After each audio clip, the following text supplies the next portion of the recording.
yan. Mga kababayan ko, dapat lang malaman nyo, bilib ako sa kulay ko. Ako ay Pilipino. Kung may itim o may puti, meron naman kayo manghi. Isipin mo na kaya mong abutin ang iyong minimithi. Dapat magsumikap at nang tayo di maghirap. Ang trabaho mo, pagbutihin mo, dahil pag gusto mo ay kaya mo.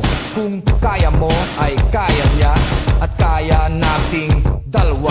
Magaling ang ating yan ang laging iisipin. Pag-asenso mararating kung handa kang tiisin ang hirap at pagod sa problema. Huwag kang malunod, umahon ka, huwag lumubog, pagkat ginhawa naman ang susunod.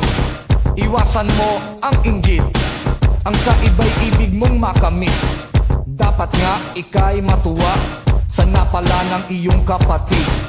Ibig kong ipabatid na lahat tayo ay kapit-bisig. Mga kababayan ko, dapat lang malaman nyo, bilib ako sa kulay ko. Ako ay Pilipino. Kung may itim o may puti, meron naman kayo manghi. Isipin mo na kaya mong abutin ang iyong minimithi. Respetuhin natin ang ating ina, ilaw siya ng tahanan. Bigyang galang ang ama at ang payo niya ang susundan. At sa magkakapatid, kailangan ay magmahalan. Dapat lang ay pag-usapan ang hindi nauunawaan. Huwag takasan ang pagkukulang, kasalanan ay panagutan. Magmalinis ay iwasan, nakakainis, marumi rin naman ang magkaaway. Ipagbati, gumitna ka at huwag kumampi. Lahat tayo ay magkakapatid, anumang mali ay ituwid. Magdasal sa Diyos may kapal, maging banal at huwag hangal. Itong tula ay alay ko sa bayan ko at sa buong mundo. Mga kababayan ko, dapat lang malaman nyo, bilib ako sa kulay ko. Ako ay Pilipino. Kung may itim o may puti, meron naman kayo manghi.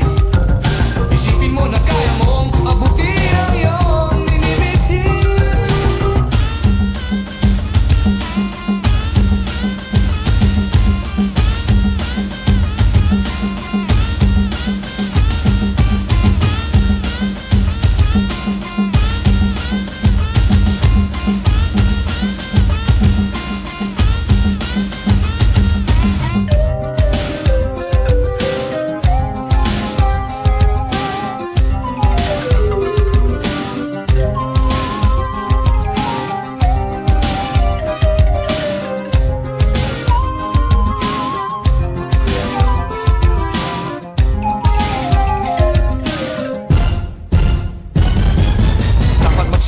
Nang tayo di maghirap, trabaho mo, pagbutihin mo, dahil pag gusto mo ay kaya mo. Kung kaya mo, kaya niya, at kaya nating dalawa.